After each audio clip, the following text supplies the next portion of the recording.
Welcome to the From Imposter to Empowered podcast. I'm your host, Jill Perrick, mindset coach and imposter syndrome expert, and I'm here to tell you that imposter syndrome isn't a life sentence. It's just a dysfunctional way of thinking. If you feel like your ideas are unoriginal, that your message isn't necessary or important, or like you're a complete and total fraud, then you've come to the right place. Time to kick your inner imposter to the curb and create life-changing results for you and your clients. Let's get started. Hey, everybody. I always kind of had this belief I'm never doing enough. Like it always felt like I was never doing enough. I was never doing enough work. I was never doing enough working on and in my business, that I wasn't posting enough Instagram stories, that I wasn't selling enough, etc. And if we think about it, a lot of the things in the online space are to sell to us that we aren't doing enough and that we therefore then need what the person is offering. And the same goes for like traditional advertising too, in terms of them being like, hey, you aren't doing this in your morning routine, or you're not doing this in your skincare routine, or you're not doing this with your car or your kids or whatever. Buy this service or product and therefore it'll be enough. But this is a really common feeling when it comes to feeling like an imposter, in terms of being like, if I was qualified or if I knew what I was doing, I would do this. I would know enough. I would feel like enough. But a question I really want to ask you is, what exactly is enough? Because your enough looks very different to my enough. You know what I mean? And another thing is, like, you are going to be doing work that in a year you're going to be like, damn, that was busy work. That wasn't intentional work. I work way less than I did last year, but I make so much more money this year. And that's because I'm really intentional with what I am working on. And if it's something that's just busy work, I'm like, no, like this ain't it. Like this isn't what I'm supposed to be doing.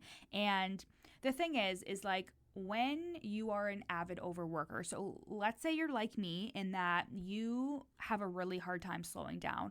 I actually realized that this was like a symptom of like really high functioning anxiety, in terms of always feeling like I need to be doing something, whether that's like listening to a empowering podcast, whether that's going and working out, whether that's just like filling my time with things that made me feel productive and like I'm worthy of using that time. And the thing is you teach yourself that every time you're telling yourself, I need a break, I just want to slow down, I just want to relax, and you force yourself to work, you are teaching yourself, that this is what you're supposed to be doing, that this is the norm, that it isn't good enough for you to just relax and take the time for yourself and listen to yourself and your body, that you actually should be doing more. Because the reality is, then you're actually doing a task or two. So like, let's say if I knew I had to record these podcasts today, but I was really not feeling up to it, which I felt totally up to it. I was ready to go. I am happy to be doing this on my Saturday, but there have been times in which I didn't want to record on a Saturday, but I didn't have a choice because I had to work in the office all week. So I had to record on a Saturday, but I was just feeling so drained and so tired and not wanting to. So if I would tell myself, nope, you have to record the podcasts, I would be showing myself that, well, even though I really didn't want to and I felt drained and tired, I did it anyways, and then I got all those episodes done. How great. But then that is really promoting burnout. That is really promoting for you to not take the time for yourself and to not listen to yourself and your body. And that means that you're not in integrity with the way you speak to yourself and the way that you listen to yourself. And we need to be in integrity with our brain, because when we can listen to ourselves, intuitively stay in tune to our body, then we are able to trust ourselves more, make quicker decisions, trust in when we want to do an investment option or when we are doing anything in our business at all. We trust that we know what's best for us, because there's always that feeling of, am I doing enough? Is this good enough? Can I trust myself? Am I going to be able to do it? And if you're constantly ignoring your body's nudges, if you're constantly ignoring your brain's need for a break, then you're constantly teaching yourself that your word is not valuable, that what you have to say isn't worth it, and instead you need to look externally for your validation and for your praise and for your good enoughness. And I just want to ask you again, what is enough when you think to yourself, did I do enough this week?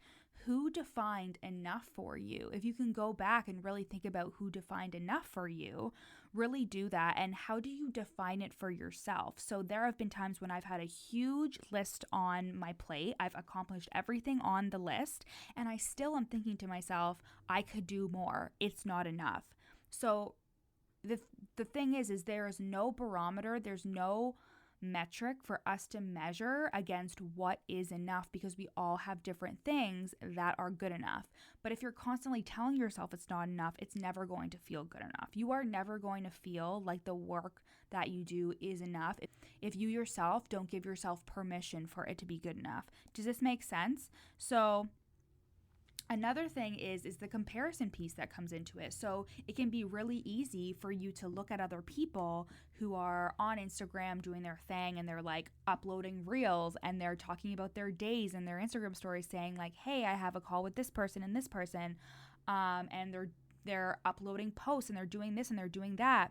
But you're only seeing a sliver of their life. You're only seeing the highlight reel. And this is very conceptually easy to understand, but like for us to look at people and be like, I'm not doing enough, that's a very automatic reaction to seeing what everybody else is doing, right? We really have to tap into the fact that like they probably have a team. So for example, I had somebody who, I think I was recording a meditation or something, and somebody was like, you do so much, like it's crazy. And I'm like, oh, don't be fooled that I am kind of an overworker, first of all, and it's something I'm working on, but I also have a full team behind me. So after I record this podcast, I just hand it off to my VA and her team, and like they take care of it for me. I have somebody who's working on my Pinterest. I have somebody who's working on my systems in the back end. There are things that, yes, I used to do myself, but I honestly have done way less before, and that's because I am only one person. And when I was doing all of these things that I'm doing now and doing them all myself, I was very burnt out and very exhausted. And that translates into your business. When you're burnt out, when you're tired energetically, that translates into your calls with clients. So let's say you're burning yourself out, you're exhausted, but you're like, I just have to keep going. I have to get this podcast episode done, or I have to get this PDF done, or this meditation done, whatever.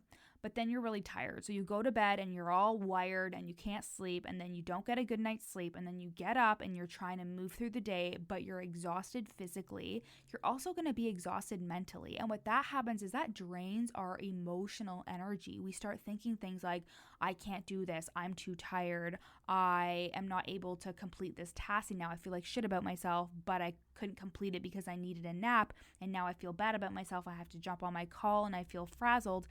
There are so many like repercussions that bleed into your business when you are doing things that are draining you energetically and emotionally. And you may think, I'm getting so much stuff done, but at what cost? At what cost to your emotions? At what cost to your energy? Because your mind is what carries you through your business. Your mind is what carries you through working with people and client retention and doing all these things. And if you don't have a good handle on your energy and on your mind, it's going to be really hard for you to feel like you're capable and that you can do this. It's going to be really hard for your business to be sustainable because you can't sustain your own energy and work on yourself as time goes on. This is a really good lead into the energy management bundle that I have. The energy management bundle is for entrepreneurs who really want to preserve their energy and protect themselves from feeling drained energetically and emotionally. There's a couple meditations in there.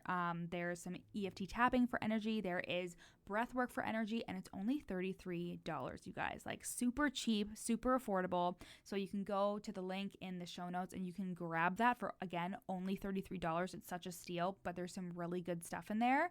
And essentially, I did not mean to turn this into a pitch, but it ended up being that way because I was just like, oh, this is going in the area of energy. But essentially, when you are asking yourself, I didn't do enough this week, or telling yourself, I didn't do enough this week, really ask yourself, but what is enough? And really try and get specific. Remember that Imposter syndrome thrives on your thoughts being arbitrary and vague. It thrives on not knowing what you're afraid of. Just like anxiety thrives on being worried about something, but not being able to get specific enough about it to be like, oh, this is actually an issue I don't need to worry about. You know what I mean? The same thing goes for your imposter syndrome in terms of looking at other people and being like, I'm not doing enough. But you only see a sliver of what they're doing, first of all, and you cannot compare yourself to what they're doing. And you also cannot compare yourself to some unrealistic expectation that you perhaps have for yourself. I know that this was the case for me. I had really high expectations for how I was supposed to be performing and doing and always personally developing. If I wasn't listening to a podcast episode that was for my growth, if I wasn't reading a book that wasn't for my growth, if I took a couple hours off in a weekend, I berated myself for it. There is no need for it. There is no fucking need for it. You are filling your own cup when you take the time for yourself. Of course you need to get shit done. Of course you need to give yourself a little bit of tough love, but what's wrong with getting what you need to done and then just leaving it for the next week? You are going to bypass your life if you spend so much time catching up on things and trying to do stuff in advance so you can enjoy your time. Guess what? You're not going to enjoy your time. You're going to look for more shit to do.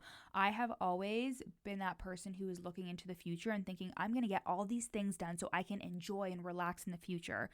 But this comes back to that emotional quota concept that I think I've introduced in the podcast before. But when you are so used to feeling an emotion, when you are so used to feeling a certain way, so if you're so used to overworking and powering through and work and burning yourself out, when you start doing some personal development or when you start taking a break, your brain and your physical self is like, hey, we're so used to like going that this feels weird. We don't like it. We're going to make you feel so uncomfortable until you do something to get yourself back on track, because we're used to feeling anxious. We're used to feeling like we're overworking. We're used to doing this. We're used to doing that. And then you start looking for things and therefore self-sabotaging yourself and finding something new to do and taking on a new project or taking on a new client or saying that, oh yeah, I'll adjust that payment plan for you and you can actually pay less when like you really don't want to do that. And that's because our bodies are so used to feeling a certain way. And when we start to do the work on ourselves and we start to like leave room for relaxation and rest and like really intentional, inspired thought, if you're not used to that, your body's going to try and drag you back into it. So let's always remember this, that we need to be more specific about the questions that we ask ourselves in terms of like, what is enough? What really is enough? And you need to define that for yourself, and you need to be in integrity with your thoughts and with how you do things. You need to be in integrity with the trust that you have in yourself. So if you say to yourself, I need a break, I'm going to take an hour to meditate or just lie down and have a nap. I have actually been doing this lately in that, like, if I really feel called to just fucking not do something, even though it's on my list, I don't. I've been toying around with it just to see how it feels to really listen to myself and my body, and it has been so much better. I have so much trust in myself that I know I'm going to get shit done, because if I know I have to get stuff done, I do it. I know how to schedule my time. I know how to plan my time, but I also listen to my body and listen to my brain. And I know that if I need something, I'm going to intuitively know that. And this is building that integrity and that trust in myself. And that's what you need. You need the integrity and the trust in yourself, because when you start to feel like a fraud or not feel good enough, you immediately will resort back to that trust in yourself. You'll immediately resort back to those thoughts of, but what is enough? Like, that's just a silly, arbitrary thing that's been ingrained in me from societal programming or cultural programming or my childhood or whatever, and it's simply not true. And you can tell your inner imposter to fuck off when that happens. So I hope that this podcast episode was helpful for you guys. Again, it's all about allowing yourself to feel better and feel like enough, building that trust in yourself, building that integrity, so you can combat that inner imposter whenever she tries to come up and tell you what's up. You can say, see you later, Rhonda, or whatever the hell her name is. So I hope you guys have a wonderful rest of your week. Again, the energy management bundle is available at the link in my show notes, and that is only $33, and it is a fucking steal. So grab that if you are a female entrepreneur who needs to preserve her energy, protect her emotional and physical and mental energy. If you work with clients, it'll change your life. Talk to you guys later. Thanks so much for listening to the From Imposter to Empowered podcast. Check out the show notes to get started on your free 3-day challenge to overcome your inner imposter. Once you're done listening today, screenshot this episode and share it to your Instagram story, tagging me at YourCoachJill so I can share it on my page. See you next time.